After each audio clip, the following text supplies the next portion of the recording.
Eva Duarte, de Perón, nosotros le agregamos, porque en su momento, en un reconocimiento como mujer, se le había puesto, se había decidido omitir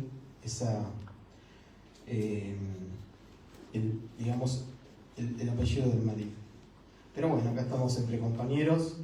Le doy la bienvenida a UPYET.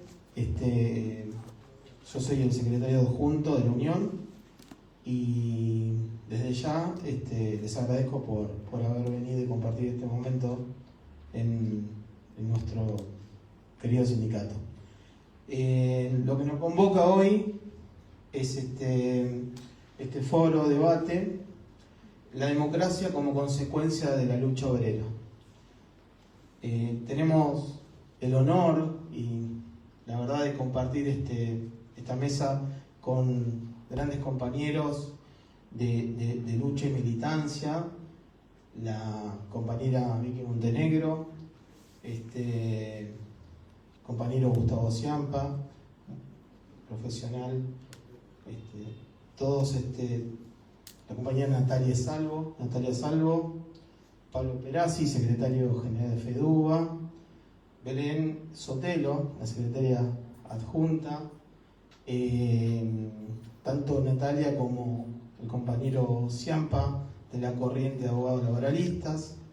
La verdad que es un gran honor y orgullo tenerlos acá en este año tan particular, donde nos va a convocar, como siempre, las luchas de los movimientos populares y bueno, que vamos hacia un año electoral, ¿no? Así que sin mucho más introducción, le cedo la palabra a la compañera Belén Sotelo. Bueno. Hay que abrir.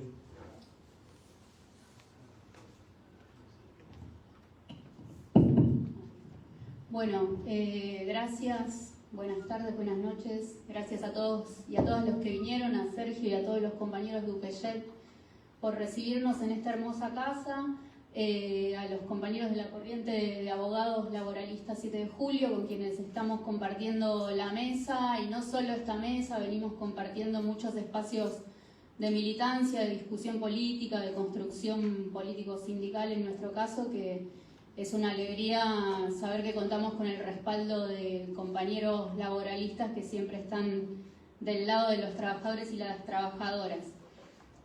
Me tocó abrir la charla, le voy a pedir a Pablo que me controle el tiempo porque hoy estuve pensando unas líneas y escribí bastante sobre lo que quería decir, pero no tenía pensado abrir cuando empecé a pensar que iba a decir. Pensé que iba a hablar alguien más antes que yo, así que voy a tratar de ser breve y de dar un marco general para el tema de la charla de hoy, que tiene que ver con la lucha obrera y el papel de la lucha obrera en el retorno de la democracia, ¿no? O dicho de otra forma, la democracia como consecuencia de las luchas obreras.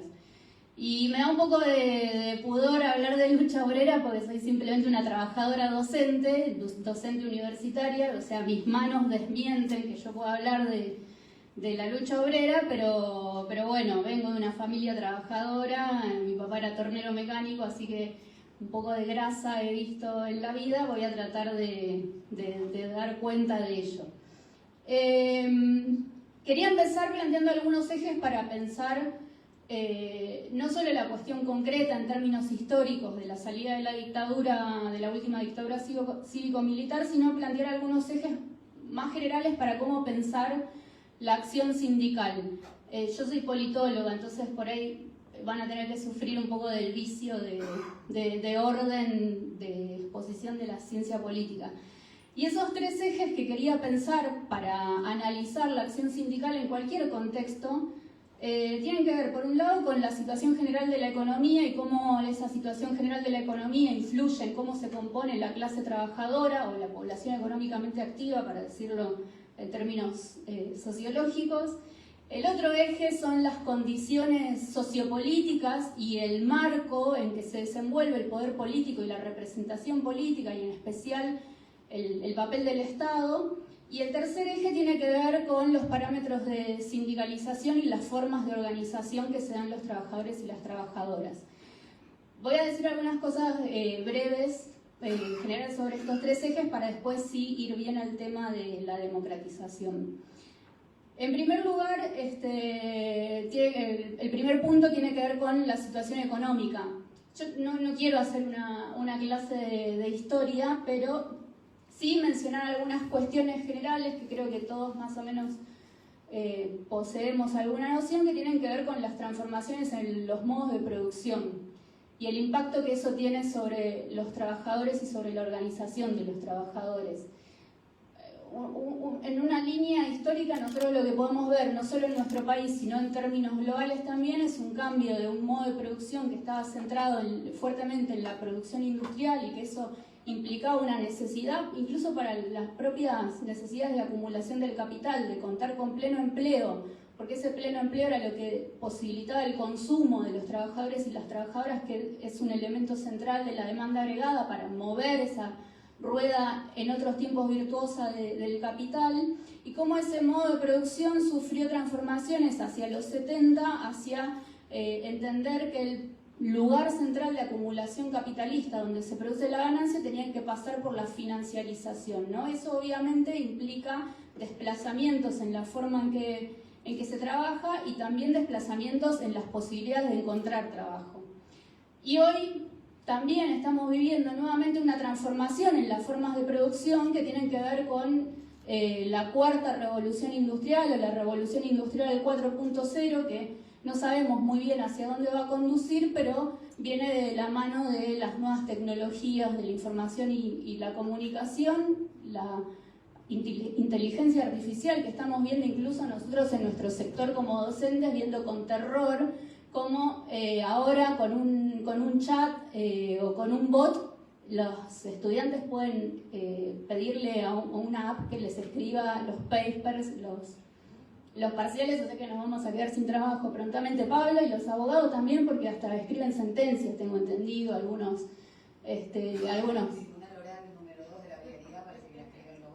Bueno, sí, casualmente, bots malos. Pero bueno, todas estas transformaciones en los modos de producción obviamente afectan al modo en que se organiza la clase, el modo en que se compone la clase trabajadora. En nuestro país eso es muy claro, ¿no? Como en los 70 ese modelo fue impuesto a sangre y fuego por la dictadura, y el impacto que eso tuvo sobre la clase trabajadora en términos de composición frente al mundo del trabajo, ¿no? De pasar de tener Argentina a ser distintiva en América Latina por tener una clase trabajadora insertada en un mercado de trabajo formal, a tener cada vez más desestructurada y fragmentada esa clase, en términos de que el trabajo registrado se va reduciendo y van creciendo otras formas de insertarse en el mundo del trabajo, que obviamente tienen menos derechos laborales, menos protección social. Igual no quiero entrar en eso porque hay gente que sabe mucho más que yo para hablar de estas cuestiones. El segundo punto tiene que ver con las condiciones, lo que mencionaba como las condiciones sociopolíticas y el modo en que actúa el Estado, el que actúan los partidos políticos y las representaciones políticas. Esas cuestiones que van de la mano también con los procesos de transformación económica en nuestro país no se pueden entender sin dar cuenta de lo que vemos en el fondo del salón, que es el peronismo, ¿no? Entonces, si nosotros pensamos cómo esos procesos de transformación del capital a nivel global van acompañados por una recomposición en las relaciones entre capital y trabajo, en Argentina eso está ligado fuertemente a la ruptura, al clivaje peronismo-antiperonismo.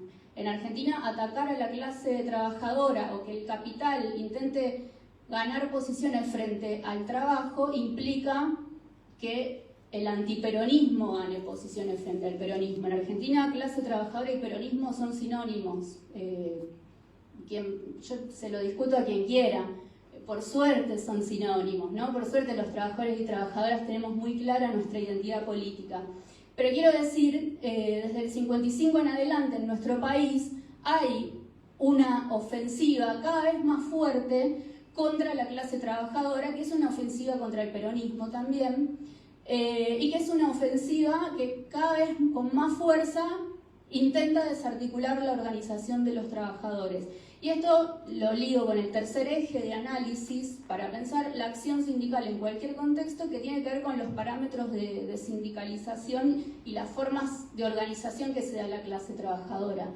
En nuestro país, por suerte también, no por suerte, por condiciones históricas afortunadas, claridades políticas que tuvieron nuestros liderazgos sindicales, nuestros liderazgos políticos, el movimiento sindical argentino se organizó de manera fuertemente unificada. Acá hay maestros que pueden hablar de esto, Gustavo y Natalia, de las características del modelo sindical, que es un modelo de unidad promocionada.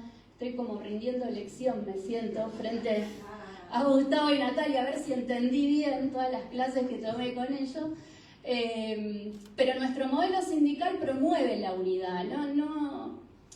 Es mentira que no hay libertad sindical en nuestro país, hay libertad sindical. Los trabajadores y trabajadoras nos podemos organizar como querramos, pero sí las formas de la regulación, de la organización de los trabajadores tienden a privilegiar los modelos de sindicatos fuertemente representativos, ¿no? Entonces el modelo sindical distingue dos tipos de sindicatos y le otorga ciertos privilegios al sindicato más representativo. Eso hace que sea, desde una lógica incluso puramente racional, sea más racional afiliarse al sindicato mayoritario y no constituir, no fragmentar las organizaciones sindicales, porque lo que en definitiva da este modelo es mayor poder de negociación, mayor poder de conflictividad. Bueno, ese tercer punto también es algo que vino a desestructurar la dictadura. Entonces, resumiendo estos tres ejes de análisis, ¿no? La situación económica, cómo se posiciona el Estado y el poder político y las formas de organización de la clase trabajadora, los parámetros de sindicalización, me parece que en los 70 encontramos un punto de condensación, de avance del capital sobre la clase trabajadora, que en América Latina y en particular en nuestro país fue posible de imponerse o de quebrarse solamente a partir de la brutalidad de las dictaduras militares. Y no es casual que la dictadura militar haya tenido como principal foco a los trabajadores y a las trabajadoras y que haya puesto el ojo muy especialmente en una figura clave de la organización sindical, que es el delegado y la delegada. Y ahí vuelvo al título de la charla, que es la democracia como consecuencia de la lucha obrera, que me parece que se puede pensar ese título en términos históricos y anclarlo en los 70, en el 83, pero también se puede pensar en relación a algo que dijo Cristina ayer en el discurso en el CCK, de que la democracia no es un punto de llegada, la democracia es algo que se construye constantemente. Y en ese sentido traía a colación estos tres ejes de análisis para pensar también cómo los sindicatos o el sindicalismo en general contribuyen a la democratización de todos los órdenes de la vida. Quiero decir, no solamente se puede pensar el sindicalismo como factor de posibilidad de la democracia en nuestro país, en la resistencia a la dictadura y en el 83, sino que se puede pensar cómo el sindicalismo en sí, la acción sindical, incluso en términos históricos, es un factor de democratización. El sindicalismo, la acción sindical, la lucha obrera, es lo que dio nacimiento al derecho del trabajo. El derecho del trabajo no salió de unos cráneos que estaban en alguna universidad europea. El derecho del trabajo nace de la lucha sindical. Incluso me parece que lo que tenemos que volver a pensar que la democracia como proceso o como proceso de democratización encuentra un primer lugar privilegiado a partir de la acción sindical, que es la democratización del lugar de trabajo.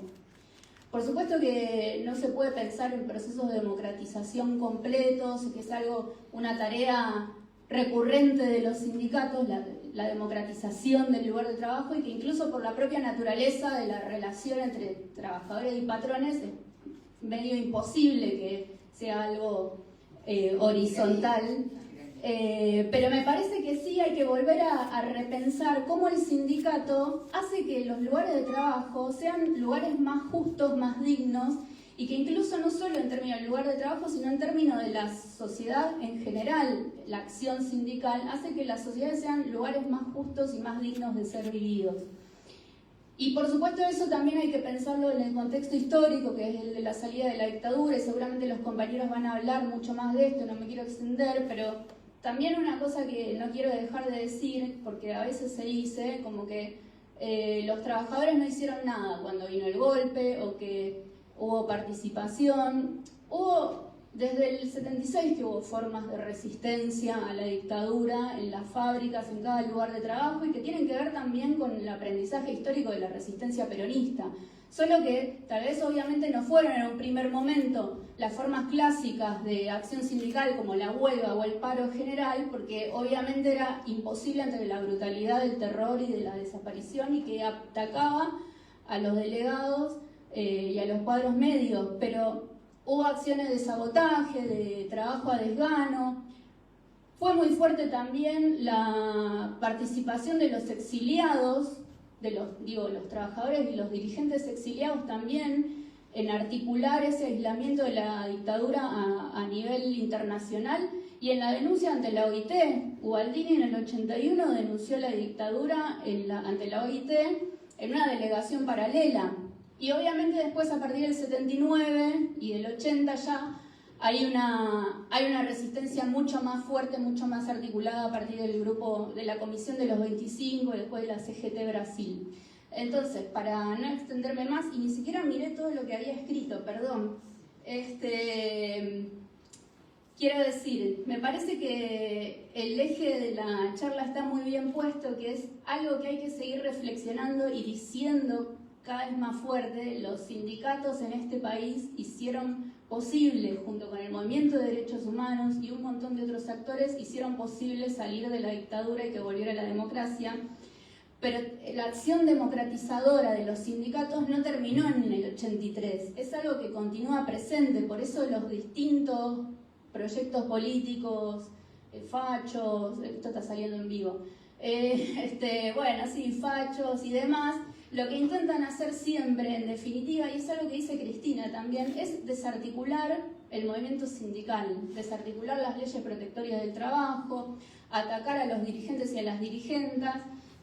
Por eso me parece que celebro este tipo de iniciativas, que podamos encontrarnos quienes coyunturalmente ocupamos lugares de representación en los sindicatos, en la política, con quienes constantemente hacen de su tarea cotidiana la defensa del trabajo y de las trabajadoras, porque otra vez estamos en una coyuntura histórica donde estas tres variables, la situación económica, la situación política, el sindicalismo, están en una encrucijada que se va a definir en octubre y que depende mucho de nosotros del modo en que se defina, si se va a definir como queremos, a favor de los trabajadores y las trabajadoras, o a favor de lo que quisieron y no pudieron terminar de hacer en la dictadura militar.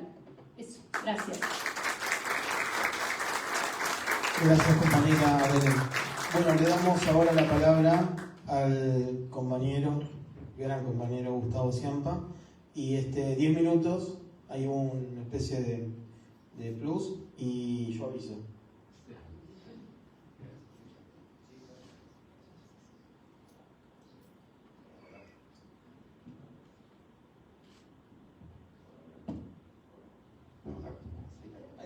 Bueno, hola a todos, a todas.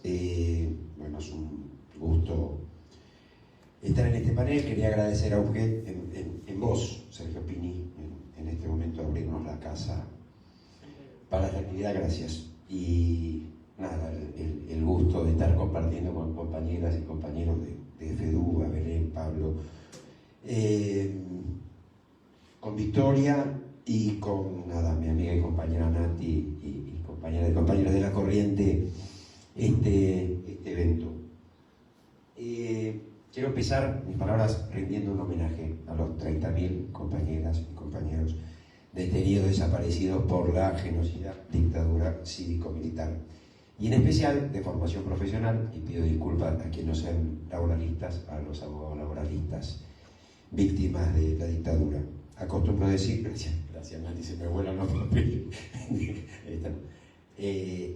Acostumbro decir que cada vez que conmemoramos el 7 de julio, que el asesinato y la desaparición de los abogados laboralistas durante esa época siniestra de nuestra historia es la demostración más cabal, mal que le pese al presidente del Colegio Público de Abogados de la Capital Federal, del carácter cívico-militar que tuvo la dictadura. Y lo mismo pasa con algunas cuestiones que voy a pasar revista, hoy voy a enunciar, vine enunciativo, que hizo la dictadura cívico-militar con las normas laborales, muchas de las cuales todavía no las hemos podido recuperar. Porque me planteo cuál era el interés castrense en reducir el plazo de prescripción de los créditos laborales por diferencias salariales de 4 años a 2 años. ¿Cuál era el interés castrense en que las suspensiones disciplinarias en el marco de las relaciones laborales no caducaran más una vez que hubieran transcurrido 12 meses desde la aplicación de la sanción? No había interés militar ni siquiera de la declamable seguridad nacional, eran intereses pura y exclusivamente empresarios. ¿Cuál era el interés castrense en secuestrar, asesinar, desaparecer abogados laboralistas que, como bien denota la investigación tan minuciosa que hicieron Felipe Celesia y Pablo Weinberg en su libro sobre la noche de las corbatas, no tenían otro denominador común que ser abogados laboralistas y ser abogados de trabajadores y abogados de asociaciones sindicales? Algunos de ellos con militancia política, pero en diferentes espacios. Los que militaban en diferentes espacios. Este es uno de los puntos que denota no que algunos sectores empresariales se beneficiaron, sino que fueron cómplices de la dictadura cívico-militar y fueron una parte. Y por eso, cuando conmemoramos estos momentos, cuando estamos próximos a que se cumplan 47 años del golpe cívico-militar, cuando estamos este año por conmemorar los 40 años de la recuperación de la democracia, no estamos haciendo historia o no la estamos haciendo solamente, no solamente estamos haciendo historia. Cuando hablamos de esos sucesos estamos haciendo presente y estamos intentando tener alguna incidencia en el futuro de nuestra patria y de nuestro pueblo, pues como bien se ha dicho, los pueblos que no conocen su historia tienden a repetir las cuestiones que le pasaron en la historia. Y con esta enunciación que voy a empezar a hacer, voy a cerrar diciendo por qué estoy haciendo presente y tengo alguna intención de aportar mi granito de arena para el futuro. El propio 24 de marzo, día del golpe cívico-militar, no te preocupes, me hace acordar, recién tenía la sensación de Menem cuando se equivocó, le dieron el discurso equivocado, pero yo me olvidé la mitad de los papeles, me los olvidé en mi casa, que traía de apunte, pero tengo otro y algunas cosas las tengo en la memoria y otras cosas las tengo acá en el teléfono. La tecnología a veces ayuda. El mismo 24 de marzo, ley, pues además la nueva ley, ¿no? Norma estatal 21261, suspéndese transitoriamente el derecho de huelga, que después fue convalidado después por la norma estatal 21.400, que convirtió el derecho de huelga en un delito. Un derecho humano, ya estaba consagrado en los tratados internacionales de derechos humanos, pasaba a ser un delito. A veces me gusta señalar en la facultad y en algunas charlas que cuando hablamos de los periodos en la historia de la libertad sindical, del derecho de huelga, y se pone como una línea que pasa por la represión, la tolerancia, el reconocimiento y la elevación al rango constitucional, no es tan lineal los tiempos, ¿no? Tomando la mención de García Linera, a veces la historia nos presenta flujos y reflujos, y que en tiempos cercanos el derecho humano de huelga fue considerado un delito. Y atenti, porque hay quienes quieren que vuelva a ser considerado un delito. Entonces, decía, el mismo 24 de marzo, norma estatal 21.170, interviene el Consejo Directivo de la Confederación General del Trabajo. Y escuchen, estos estaban los considerandos, ¿no? En consecuencia, necesario, bueno, primero el ataque al movimiento obrero con convenciones tales como que en los últimos años se han registrado anomalías en el movimiento sindical argentino que llevaron a la postergación de la defensa del interés profesional y a la creciente disociación entre la voluntad de los afiliados y la actividad de los dirigentes. Que la ausencia de una efectiva participación de las bases obreras en la vida de las organizaciones y en la administración discrecional del patrimonio sindical han afectado el normal desarrollo de la actividad gremial. Que estos son discursos actuales, Además, que en consecuencia resulta necesario propiciar medidas que corrijan los factores distorsionantes. Esto ténganlo, cada vez que se hable de las distorsiones en materia laboral, ya sabemos que van para el mismo sentido. Dice, a fin de que los trabajadores cuenten con organizaciones que sirvan a la defensa eficaz de sus intereses a la vez que a los altos objetivos de la nación, interviene la CGT. El mismo 24 se deroga lo que llamaba el fuero sindical, 5 días después, el 29, se disponen las cesantías para depurar la administración pública. La necesidad de producir un real y concreto proceso depurativo de la administración pública, sin connotaciones partidistas o sectoriales. De facto, hablar de la grasa militante, eso vino unos años después. Decreto 9 de la Junta Militar, mismo 24 de marzo de 1976, suspéndese transitoriamente la actividad gremial de las entidades de trabajadores, empresarios y profesionales, por las suspendidas en serio era la de los trabajadores, y en los considerandos dice esto, ¿no? 24 de marzo. Por ello, serán respetadas y perfeccionadas las conquistas sociales que hagan al bienestar y la dignidad del trabajador y a la grandeza de la patria. Acá aparece la Junta de decir, se van a respetar los derechos de los trabajadores individuales. Sin embargo, menos de un mes después, el 23 de abril de 1976, dictan la norma estatal 21.297, si no me equivoco, mutilando la ley de contrato de trabajo. Sobre 301 artículos de la ley de contrato de trabajo, mutilaron 121, entre derogaciones y modificaciones peyorativas. Yo quiero, y acá viene la enunciación, porque a veces perdemos noción de qué derechos tenían los trabajadores y las trabajadoras en la ley de contrato de trabajo que mutiló la dictadura y todavía no pudimos recuperar. Yo voy a hacer una enunciación medio rapidita, porque además sé que el tiempo vuela, pero digamos, los fundamentos de la norma estatal que mutiló la ley de contrato de trabajo tenían como pretexto eliminar los excesos respecto del comportamiento a observar en las relaciones armónicas entre trabajadores y empleadores. Es decir, los derechos de los trabajadores generaban un exceso, entonces se estaba como creando un nuevo principio protectorio patronal, ¿no? Como que el principio protectorio de la Constitución Nacional tuviera que estar al servicio de los empleadores para proteger a los empleadores de los abusos de los trabajadores. Hace poco escuchábamos con Nati en la Cámara de Diputados un asesor de cámaras empresarias diciendo que ellos no habían votado a favor del convenio 190 en la OIT porque no preservaba a los empleadores de la violencia de los trabajadores y trabajadoras, ¿no? Esto fue meses atrás.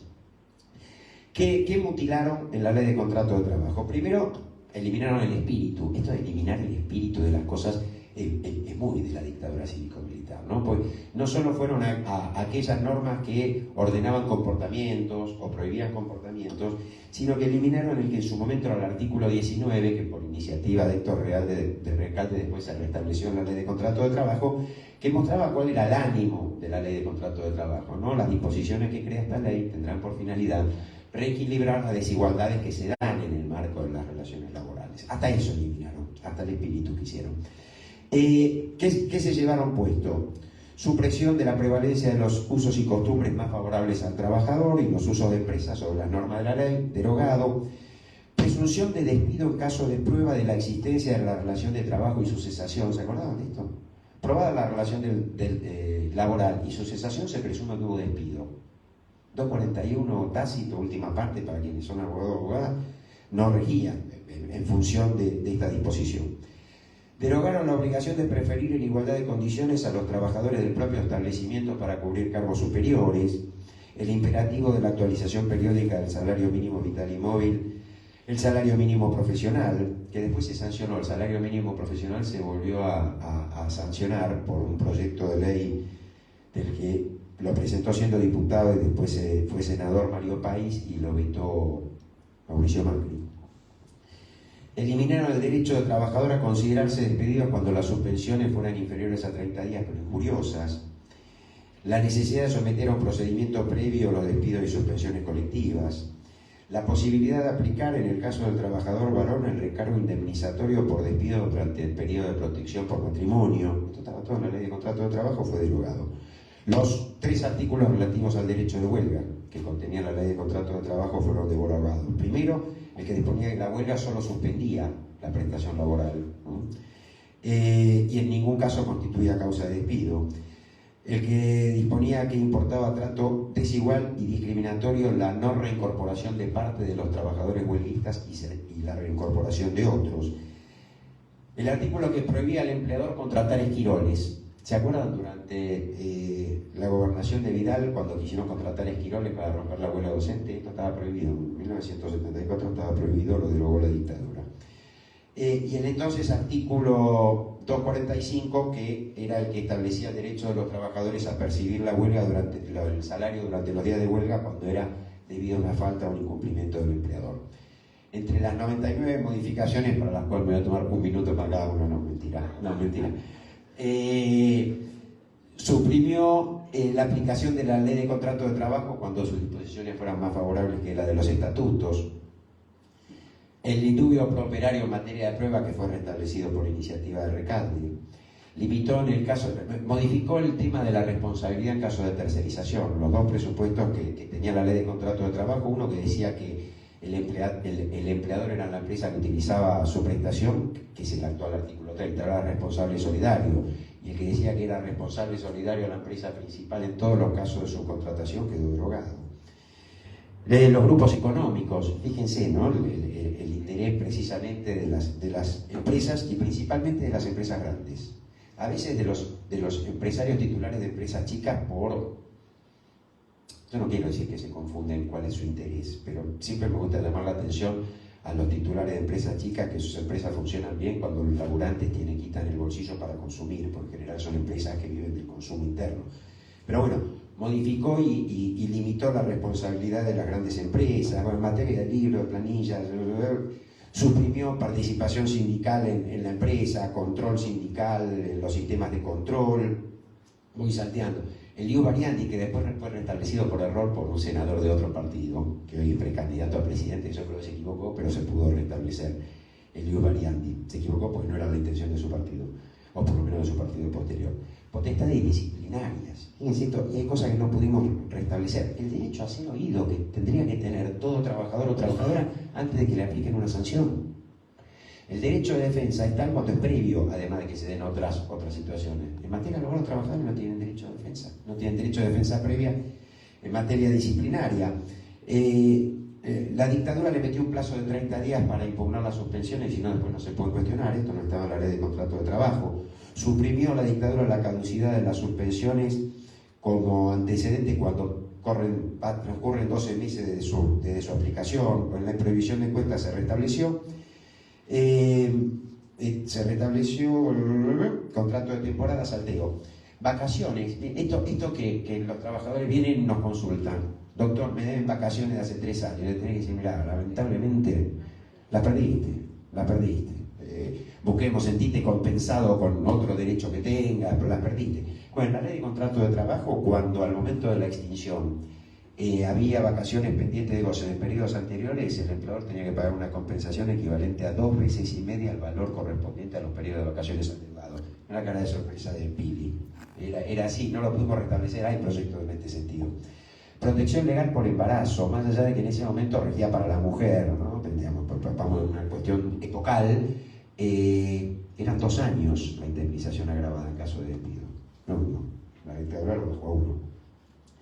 Redujo a la mitad el periodo de excedencia, redujo el periodo de protección en el empleo por causa de matrimonio, modificó el sistema de trabajo por equipo, admitiendo el sistema de trabajo por equipo para quienes no son abogados. Digo, no hay límite a la jornada de trabajo salvo de 12 horas, pero no hay derecho a horas extras, se trabajan más de 8 horas diarias, en un promedio de 8 horas en un periodo de 3 semanas, por necesidad de la empresa, necesidades económicas de la empresa. La empresa, si quiere, puede adoptar ese régimen. Antes era solamente cuando la actividad lo ameritaba.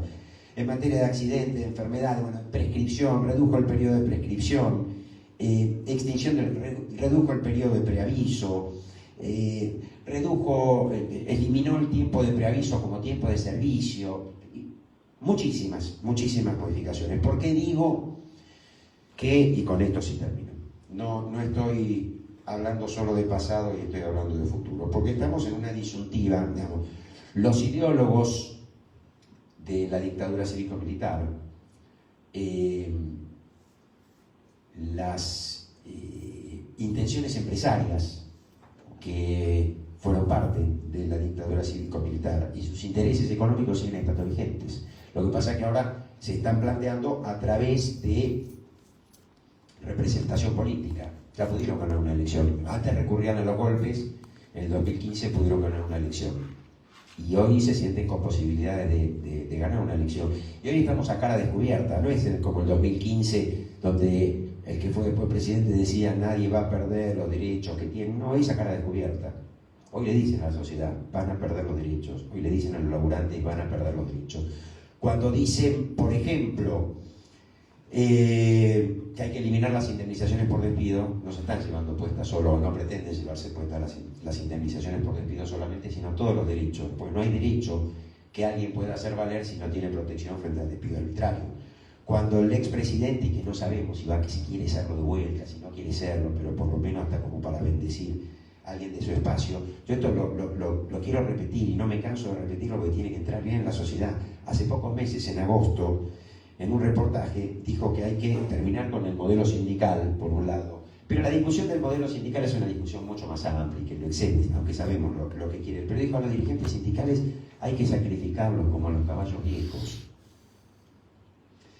Cuando el secretario de Empleo, paradójicamente, del gobierno que le encabezó, dijo para las empresas contratar y despedir debería ser algo natural como comer y descomer, esto es eliminar la indemnización por despido. Es tratar a los trabajadores y trabajadoras como aquello que se les come. Cuando el gobierno de la provincia de Buenos Aires, de la gobernadora Vidal, había formado la Gestapo antisindical, esto es sacrificar a los dirigentes sindicales como los caballos viejos. Digo, cuando se sigue hablando de la industria del juicio, cuando menos del 2% de los trabajadores y trabajadoras en Argentina inician juicio, teniendo derecho a hacerlo. Hoy salieron, y yo prometo que con esto sí termino, hoy salió, y me parece que me lo dejé en mi casa, bueno, el último informe del INDEC, ¿no? Si sos empresario y estás amenazado por los bloqueos sindicales, contactate que te van a ayudar. Los que crean empleo y producen tienen que hacerlo libre de bloqueo. Esto es movimiento empresarial antibloqueo, esto es actual, esto es continuidad clarísima de la línea directriz de la dictadura cívico-militar. Hoy con el informe que salió del INDEC queda demostrado que menos del 2% de los trabajadores que tienen derecho a hacer juicio lo hacen, donde están, búsquenlo, yo me lo olvidé, tenía los datos, no me lo olvidé, la cantidad de empleo de trabajadores y trabajadoras en negro que hay, no registrados, que hay en la República Argentina. Y en todo el país la estimación es que en juicios laborales hubo 90.000 en todo el año pasado. De los 56.000 que se iniciaron en la Justicia Nacional del Trabajo, hay 20.000 que hay que descartar porque no son juicios contra empleadores. Que descartar digo que no entran en la cuenta de cómo pesan los juicios para empleadores, porque ahí hay acciones tendientes a interrumpir la prescripción, medidas cautelares y 18.000 recursos contra las resoluciones de la Superintendencia de Riesgo de Trabajo en materia de accidente de trabajo, lo que nos tiene que hacer recapacitar que no podemos tener una Superintendencia de Riesgo de Trabajo que afecte de esa manera los derechos de los trabajadores. Muchas gracias. Muchas gracias, compañero Gustavo Ciampa. Le damos la palabra a la doctora Natalia Salvo, compañera y amiga. Prefiero lo de compañera y amiga, no me doctoré. Bueno, muchas gracias, Ujet, Sergio, que siempre nos abre las puertas. Gracias a los compañeros de FEDUA, bueno, a mis compañeros de La Corriente, Victoria, vos, porque sabemos que estás absolutamente demandada esta semana y te haces el espacio para estar acá con nosotros y nosotras. Bueno, yo quiero empezar con es una suerte de premisas. Vieron que cuando se habla de derechos humanos, muy pocas veces nos representamos a los derechos laborales, que son efectivamente derechos humanos. Y cuando hablamos de la dictadura lo divorciamos de la economía.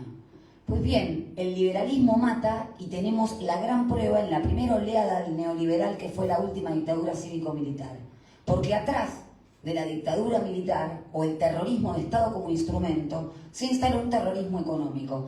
Gustavo me dispensó de hablar específicamente de la normativa y yo sabía ya porque nos conocemos de qué iba a hablar, así que mi idea es hacer un poco el porqué, ¿no? El porqué cuando decimos que se trata del neoliberalismo y de sus tres oleadas, ¿no? Digámoslo, 1976, 1983, luego consenso de Washington, la década menemista, la alianza, terminamos con un 21,6% de desempleo, un estallido social, la Corte Suprema de Justicia también en crisis, y después el gobierno de Mauricio Macri. Y ahora parece que quieren que venga la cuarta oleada. Y esto no es menor porque viene de la mano de la crisis del capital financiero, no solamente nacional, sino internacional. En la pandemia, incluso el gran reclamo de todo el sector fue la presencialidad de los trabajadores. Pero como muchachos, si la riqueza la producen las empresas, ¿cuál es el problema que los laburantes no vayan a trabajar? El problema es que la riqueza la producen los trabajadores. Y si esos trabajadores tienen plena conciencia de sus derechos, como si sucedía sin lugar a duda con la ley original de contrato de trabajo de 1974, entonces había que desmantelar, ¿no?, en la dictadura militar el estado de bienestar, que nosotros lo vivimos con el peronismo, con la Constitución Nacional de 1949, que es mala palabra en las usinas académicas, que solamente se cuestiona desde el punto de vista formal, con la ley de contrato de trabajo, y por eso la última dictadura cívico-militar habló, ¿no?, en los antecedentes de motivos de la 21297 del 23 de abril del 1976, que es la que poda la ley de contrato de trabajo, de la liberación de las fuerzas productivas. Lo mismo que puso el macrismo en el año 2017 en su proyecto de reforma laboral, a la brasilera en ese momento. Entonces, si no vemos esa conexión, no vamos a ver por qué también no quieren disputar el sentido de la historia de los derechos humanos. No vamos a ver por qué la palabra locura, la palabra exceso, la palabra desborde, la palabra subversivo, tiene tanto anclaje hoy con otro tipo de epítetos, ¿no?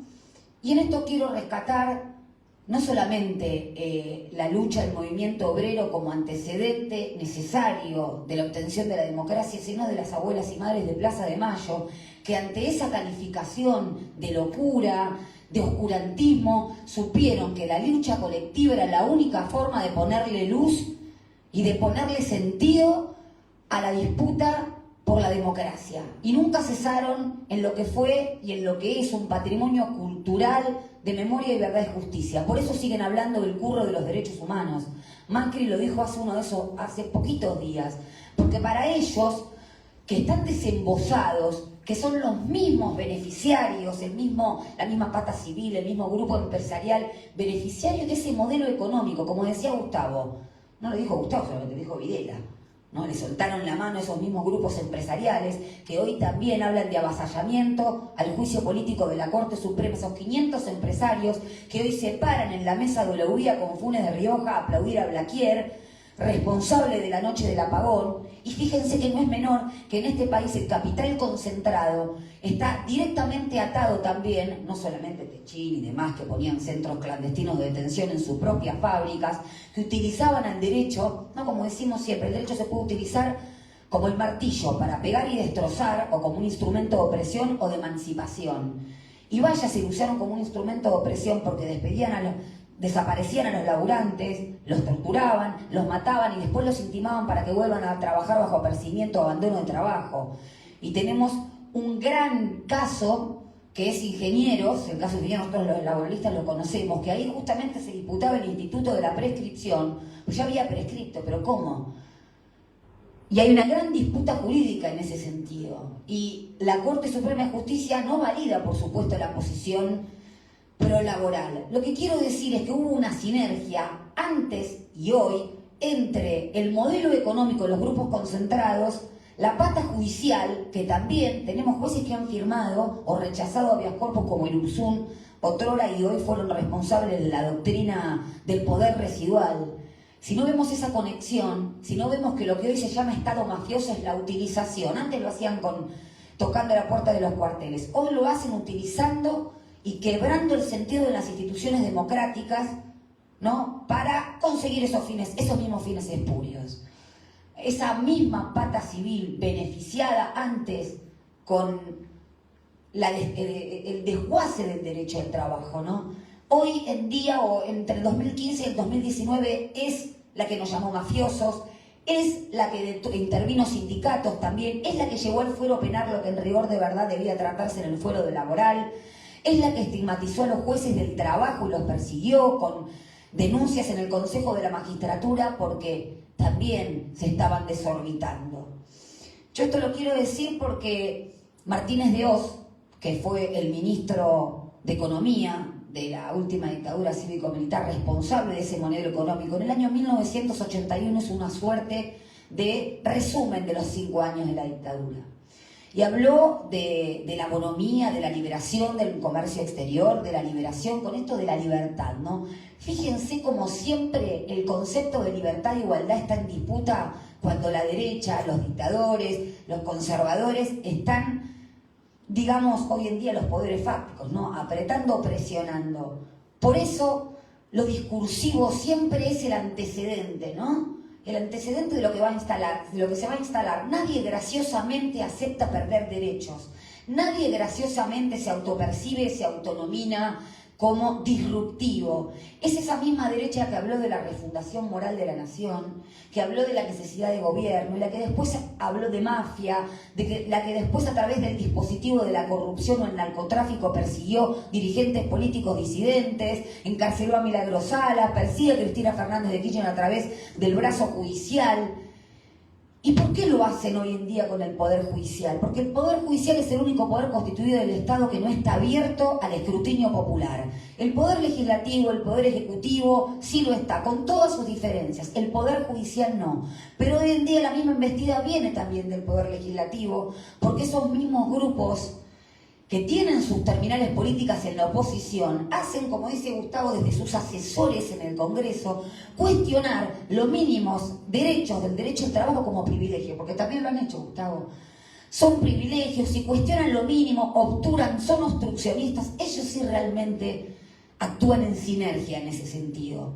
Por eso cuando Cristina dijo la hegemonía, ¿no?, una hegemonía política, y habló del Congreso que funcionaba a full en su gobierno, hoy en día lo que están haciendo es obturar y hacer raquíticas las estructuras políticas. Y no es menor que ahora, 40 años de la democracia, vuelvan estos discursos del curro de los derechos humanos, de la necesidad del exterminio del que piensa distinto, de la patologización de cierto sector de la sociedad, los peronistas, los kirchneristas, los anarquistas, estas soluciones mágicas, esta solución final, ¿no? Si se muere, si exterminamos a todos los peronistas, la patria va a crecer, ya lo hemos escuchado. Yo creo, y para volver un poquito al tema, ¿cuánto me queda, Sergio? ¿Un minuto? Bueno. Yo también escucho en reiteradas oportunidades, Belén, que se habla del movimiento obrero como, por lo menos no un actor o un protagonista fundamental en la obtención de la democracia. Se me viene a la cabeza una frase de Pedro Saborido que dice: no busques al capitalismo afuera, búscalo adentro tuyo.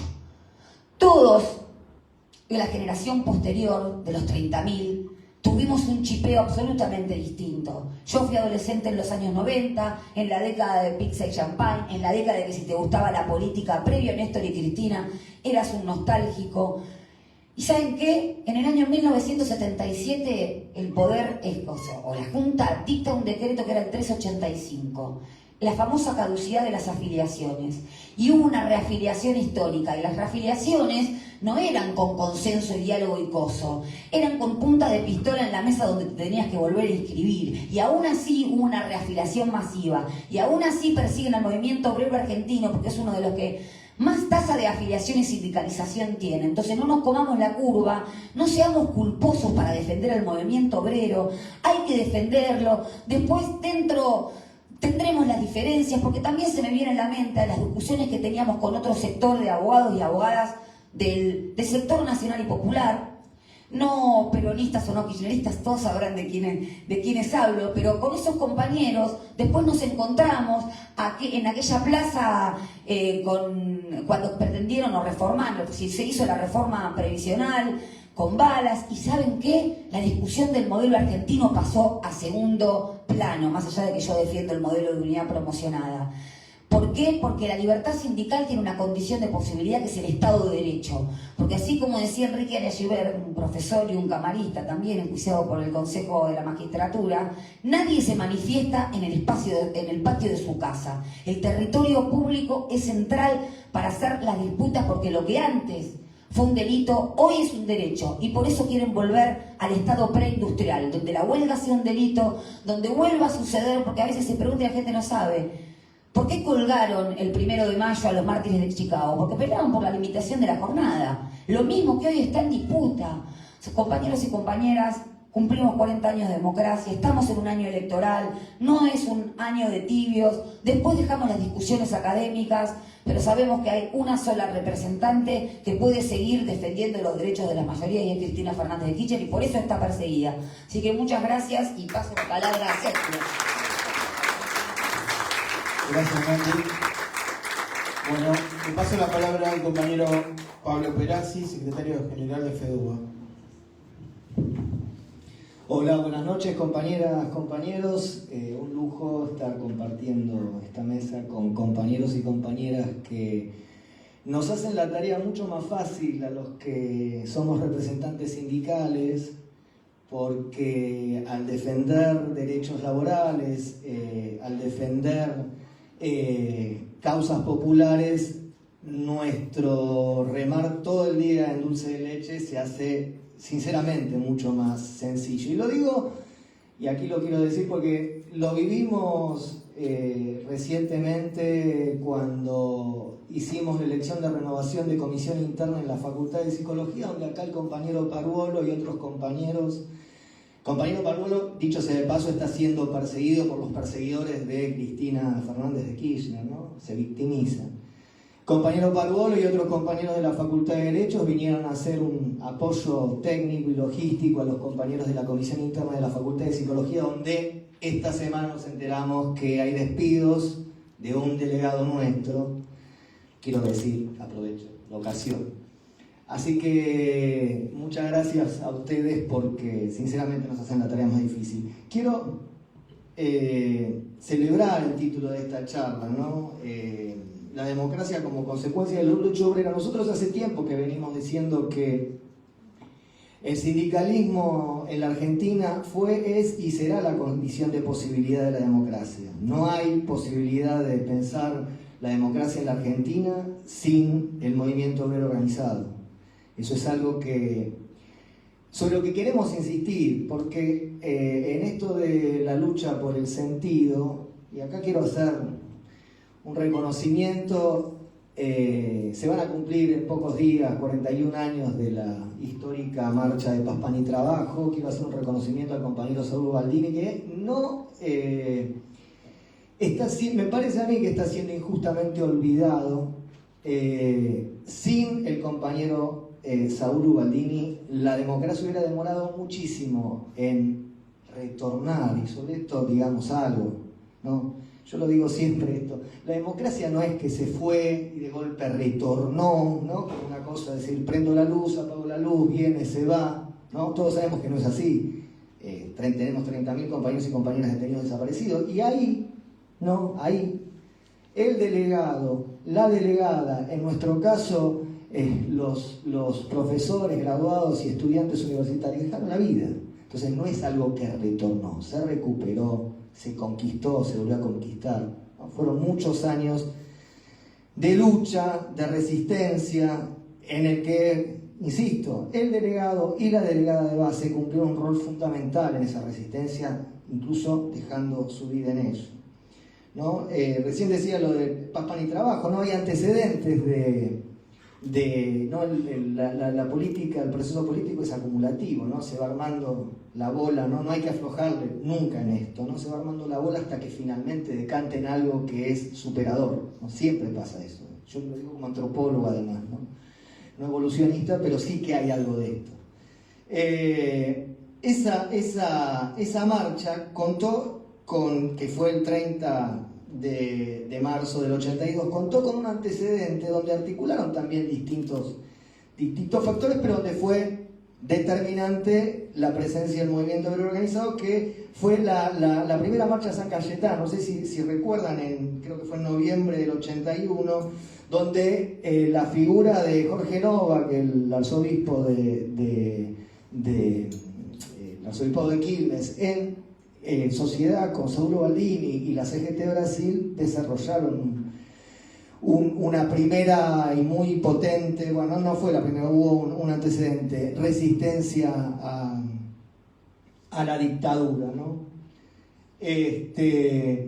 Y vuelvo con la figura del querido Saulo Baldini, porque le hizo 10 paros generales a Alfonsín, ¿nos acordamos de eso? Y se lo ha denostado mucho por eso. Ahora, ¿qué esperaban que hiciera un dirigente sindical en un contexto de postdictadura, con una inflación que estaba devorando el salario, con derechos laborales que seguían atrasados? ¿Qué esperaban que hiciera? No sé, que se quedara en la casa, es lo que tenía que hacer. Y acá quiero hacer un salto, tenía otra cosa para decir, quiero hacer un salto temporal, porque Natalia recién dijo que la compañera Cristina, yo sí, lo reafirmo, es quien reúne el punto máximo de acumulación política de un proyecto de país, que es el proyecto de país que nos incluye a todos. Es decir, es básicamente por eso que nosotros acompañamos y que nosotros pujamos, ¿no? Nosotros no somos neutrales en una economía totalmente desbalanceada que se viene devorando, insisto, el salario de los trabajadores. Pero no lo hacemos nada más que por el bolsillo, lo hacemos en defensa de los intereses nacionales. Es decir, defender el salario de los trabajadores y los trabajadores es defender los intereses nacionales y es participar activamente de esta puja, ¿no? Que se da en términos políticos, que se da en nuestro propio espacio. ¿Por qué? Porque nosotros entendemos que cuando no se toman decisiones políticas de fondo, lo que se está haciendo es cogobernando con la oposición. Hay una situación de cogobierno con la oposición. Si vos no tomás decisiones políticas, las decisiones políticas se toman en otro lado. Nosotros no votamos a este gobierno para que cogobierne con la alianza Cambiemos. Lo votamos para que avanzara en un proceso de reconstrucción de derechos laborales, de derechos económicos, de derechos sociales, de justicia social, después de esa pandemia denominada macrismo. Me parece que nos estamos jugando mucho en lo que nos queda de aquí a octubre. Me parece, y acá vuelvo a plantear algo que nos lo plantea siempre la compañera Cristina, y es, no nos confundamos, no hablamos mucho entre nosotros, Es mentira eso, que no, salgamos a buscar el no, tenemos precisamente problemas nosotros en nuestro propio espacio político. Entonces, no salgamos a buscar afuera, porque adentro hay un montón que no están convencidos. Entonces, empecemos por casa, es una frase trillada eso, pero empecemos por casa, porque no todos tienen el mismo norte. Y si no tenemos un norte más o menos consensuado, más o menos acordado, vamos directo al fracaso. Y sabemos que, porque ya lo dicen desembosadamente, ¿no? Antes, ¿se acuerdan el debate Scioli-Macri? ¿No? Es decir, Macri era una suerte de socialdemócrata escandinavo. Bueno, ya no están, no van con medias tintas, ya lo dicen abiertamente. Entonces, hablemos entre nosotros, organicemos en nuestros espacios de trabajo, militemos 24/7, porque no hay acá secretos, es decir, no fue magia. Es decir, estas cosas se consiguen laburando todos los días, hablando todos los días, escuchando todos los días y avanzando hasta más no poder, ¿no? Así que simplemente esto, y vuelvo a repetir lo que planteaba al principio. hagámonos cargo de la potencia que tiene el movimiento obrero argentino, hagámonos cargo, por eso lo del homenaje al querido Saúl, de que la condición de posibilidad de la democracia en Argentina fue, es y será el movimiento obrero organizado. No por nada vienen por nosotros. Así que muchas gracias, compañeros y compañeras.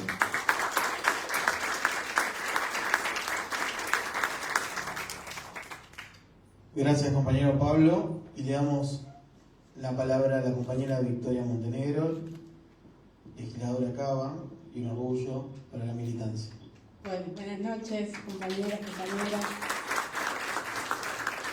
Muchas gracias, Sergio, por el espacio. Bueno, gracias, Nati, a todos los compañeros y compañeras. La verdad es que es muy difícil cerrar, porque las exposiciones de los compañeros fueron impecables. No vengo del movimiento obrero, vengo de la lucha de los derechos humanos, pero sí, esa lucha hubiera tardado muchísimo más si cuando las madres y las abuelas caminaban solas en un principio no se hubieran sumado los compañeros que contra toda esa dictadura salvaje fueron a acompañarlas en la plaza y robustecieron ese primer grupo pequeño y les dieron fuerza y las ayudaron a organizarse y a viajar y a denunciar en el mundo y a articular los horrores que estaban pasando en la Argentina. Ya está, estamos a 2 días del 24 de marzo, 47 años de la última dictadura cívico-militar. Lo escuchaba a Gustavo y pensaba, el 24 de marzo presentaron ya la modificación de todas esas leyes. ¿Quién las escribió, no?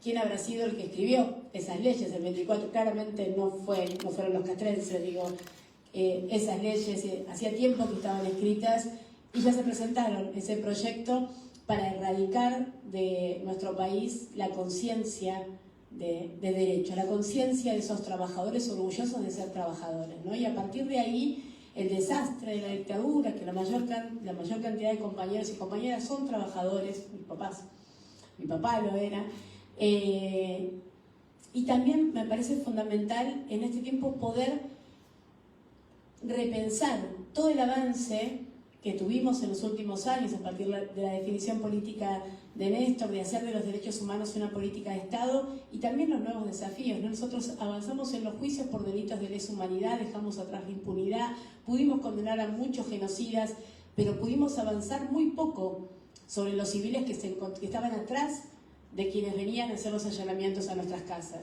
Y ese era el poder real, ese era el objetivo real.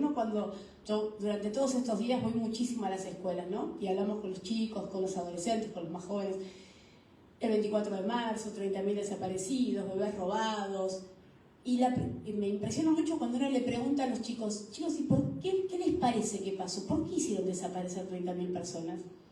Cuando uno piensa en la desaparición, ¿no? En nuestro caso, la inteligencia previa a un operativo, el secuestro, el tormento, el asesinato, ocultar el cuerpo, robarse los bebés, los papeles para que legalmente formáramos parte de otra familia, para eso se necesitó de un despliegue del Estado fenomenal. ¿Por qué lo hicieron? Y los chicos no saben respondernos. ¿Cuál era el objetivo de hacer desaparecer 30.000 personas? ¿Por qué se robaron los bebés? El objetivo era económico. Esas 30.000 personas eran lo que molestaba ese proyecto económico de país. Era a los grupos concentrados y sabían que cada uno de esos militantes tenía la capacidad, donde lo pusieran, de contagiar conciencia, de generar organización. Es muy complejo en este momento poder hablar con las nuevas generaciones, porque lamentablemente, lo plantearon los compañeros, después de esa dictadura, el mismo plan, en su momento el plan Cóndor, hoy el lawfare, sabía que no iba a poder volver de la misma manera. No iba a ser con golpes porque hay una conciencia, hay una memoria que no iba a ser posible eso. ¿Cuál fue el otro mecanismo que encontraron? Lo que están haciendo ahora. Lo que están haciendo ahora abiertamente. En el año 2015, por primera vez, la derecha se hace del gobierno a partir del voto popular. Pero como planteaba el compañero, prometiendo no perder derechos y vivir mejor. Terminar con la confrontación, tuvimos demasiado peronismo, demasiada conciencia, descansemos un poco de pensar en profundidad y después vemos de nuevo. Arrasaron con la Argentina, arrasaron con la Argentina. Estamos pagando las consecuencias del desastre que hicieron en 4 años. Pero esta vez, a diferencia de la vez anterior, lo están diciendo abiertamente. Y en esos 4 años de gobierno, entre la toma de la deuda, la persecución a los trabajadores, la inteligencia, utilizar los mecanismos del Estado, la policía, soy legisladora porteña, la policía de la ciudad, siendo parte de una AFI paralela para perseguir a los opositores políticos y a los sindicatos. El Estado nuevamente, un Estado de derecho, pero cooptado por la misma ideología que necesitaba aniquilar toda forma de organización, toda conciencia de organización, con el discurso de la libertad. Y esto generó algo peor todavía, porque hay algo peor que Macri, y es Milei. Porque el odio explícito, el negacionismo explícito. Los libertarios acaban de presentar a la legislatura un proyecto para el día de mañana que propone modificar el 24 de marzo para que sea el día de la memoria completa, para que en las escuelas se trabaje sobre el desastre de los guerrilleros. Después, si quieren, se los paso. Es aberrante. Pero eso tiene representación en las bancas. A eso nos enfrentamos. Y avanzan en los medios de comunicación para quienes nos organizamos, quienes somos parte, quienes somos actores políticos, sindicales, sociales, vayan sintiendo vergüenza de lo que representan, porque es un gran curro los derechos humanos, es un gran curro la organización sindical, es un gran curro las expresiones de protesta de los grupos sociales. Nosotros somos los malos, y lo que pasó desde que asumió Mauricio Macri fue la construcción de la otredad. Nuevamente, lo que pasó en los 76, lo que justificaba que desaparecieran 30.000 personas y que la gente, por temor y por los medios de comunicación, entendiera que lo mejor que podía hacer era cerrar la cortina y no meterse. Entonces, si secuestraban a un compañero, bueno, no nos metamos, te puede pasar a vos. Nuevamente intentan instalar esto en nuestra sociedad, con mucha fuerza. Y a eso nos vamos a enfrentar en muy poco tiempo. Por eso, repensar nuestra historia, que pasó para los jóvenes hace muchísimo tiempo, pero que está hoy presente de otra forma.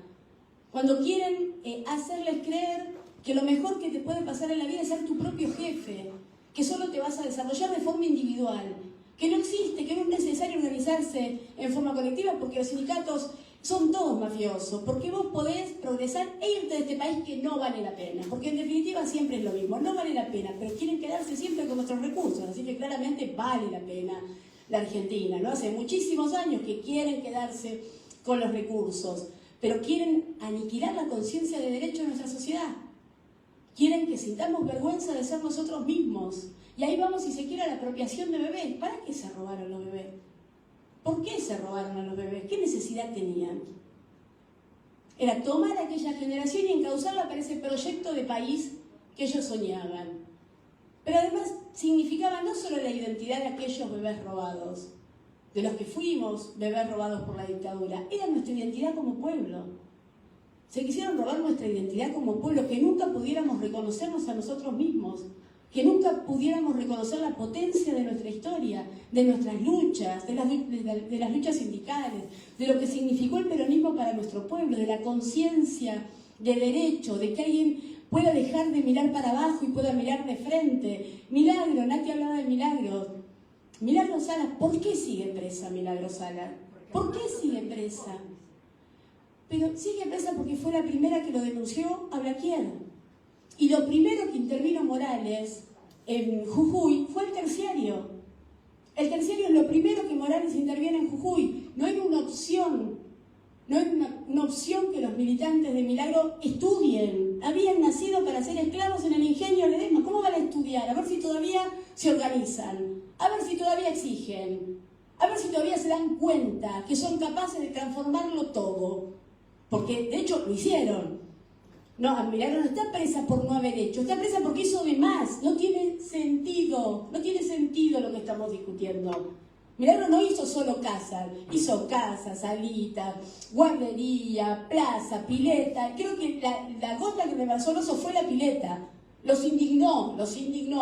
No pueden tener pileta. ¿Cómo se van a bañar en la pileta? Que sufran los 50 grados de calor, así se acostumbran. acostumbran a que nacieron para ser esclavos. El problema es la organización y la conciencia. Eso es lo que quieren arrebatarnos. Y por eso persiguen a la compañera Cristina. Porque la compañera Cristina es la que mejor representa, sintetiza toda esa lucha. Después de Néstor, que se reconoce como hijo de las madres y abuelas, nuestro proceso histórico es único en el mundo. Somos el único país del mundo capaz de hacerse cargo de su historia, con lo dolorosa que es, y al día de hoy seguir identificando restos de compañeros desaparecidos.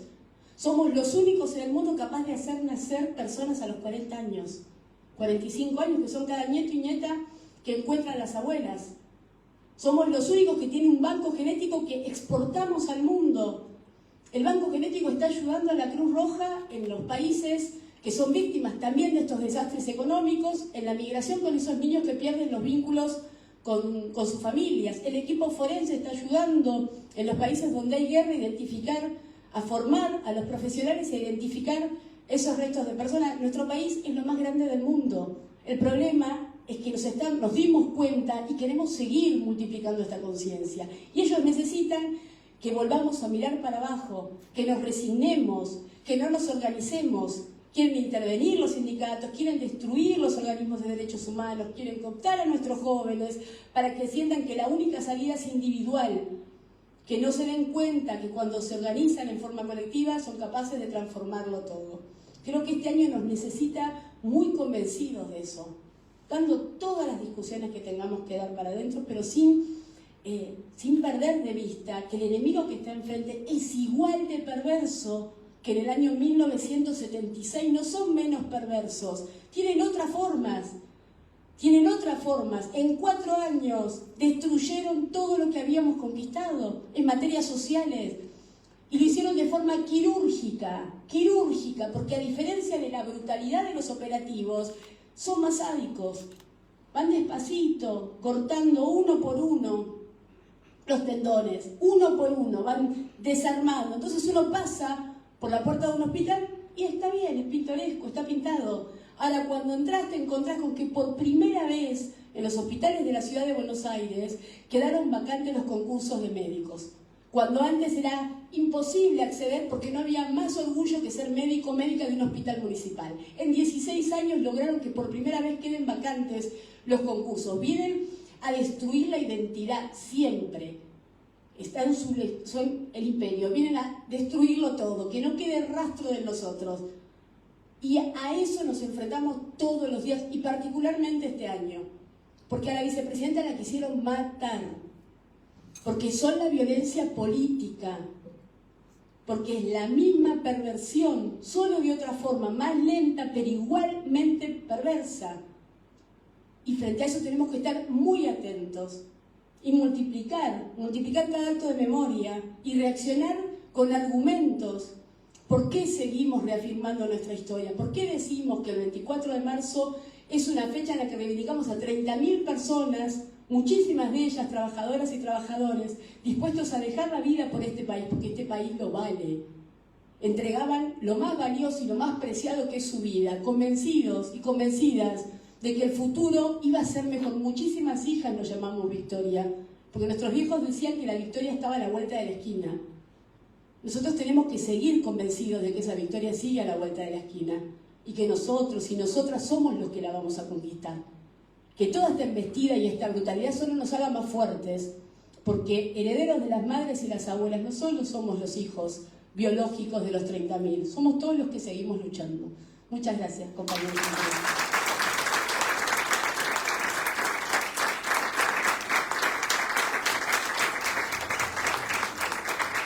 Muchas gracias a todos, y con esta enorme exposición damos por cerrado el debate. Muchas gracias.